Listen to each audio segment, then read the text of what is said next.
Hey, everybody. I'm Julie Skolnick, founder of With Understanding Comes Calm, author of Gifted and Distractible.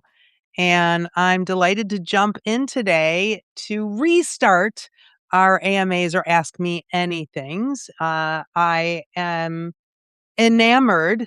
That's my word today. I am enamored with guiding and supporting parents of twice exceptional or gifted and distractible children, mentoring, guiding twice exceptional adults, and training teachers. This is my lane. It feels like it's a pretty narrow lane, but for me, it's 100% of the people I see all day long.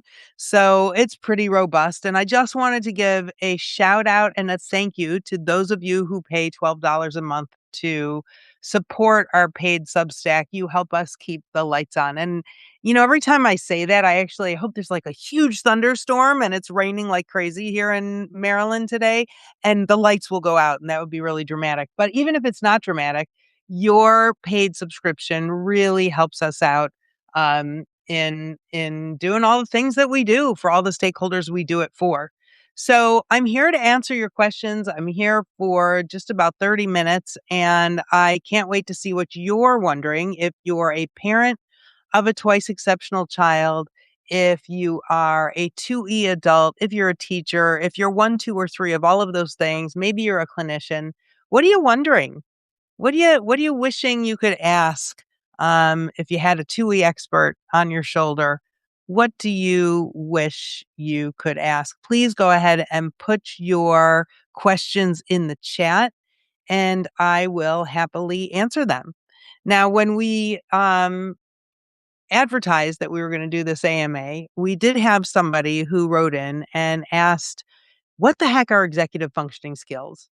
Sometimes I do this all day, every day. So I forget that new people are always coming up, new parents, new teachers, 2E adults who are finding out that they are twice exceptional or gifted and distractible. And so this is a really important question. And thank you to you who submitted it. And this is always anonymous unless you want it to be different.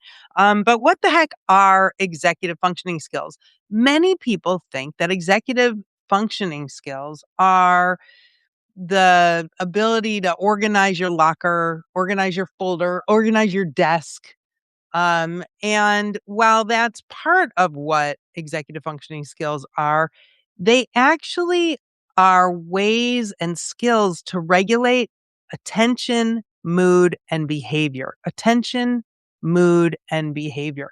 So if we think about those and we sort of drill down, right? If we think about attention, mood, and behavior, and maybe Chris, my wonderful assistant who's on here, can put that in the chat: attention, mood, and behavior, so everybody remembers and can refer back. It's not the fact that gifted and distractible kids don't have interests or don't care. They can pay attention, and they do pay attention. How many people's kids or students or yourself pay attention to things that are highly interesting, that are you're super passionate about, right? Like you might be hyper focusing and forgetting to eat and forgetting to go to the bathroom and forgetting to take care of yourself because you're so into flow, you're so into what you're doing. So it's not that we can't pay attention, but there are skills that help us to pay attention when things aren't as motivating or we're not as passionate about them. Let's talk about mood, regulating mood. Right? It's not that we don't feel the big feels, because we feel the big feels, but how do we regulate those feels? And executive functioning skills are actually all about how to regulate that mood. And executive functioning skills are inherent, listen to this, to successful social skills. Doesn't that make a lot of sense when you think about it, right? Who do I look at? What do I answer? What's the thing I wanted to have in my head? How am I going to prioritize what I wanted to say? All of those things really affect your mood and your success socially. And then behavior, right?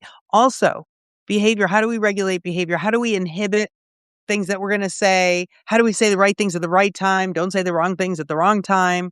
And so all of these have to do with executive functioning skills. And inherent to executive functioning skills are working memory, the ability to hold something in your head and then manipulate it or act on it later. Working memory is inherent to executive functioning skills, as well as mental flexibility, that being able to shift, being able to transition. Anybody have issues with transitions with their gifted and distractible loved one or student, right? And then as well, self-control, which we just talked about, that ability to inhibit.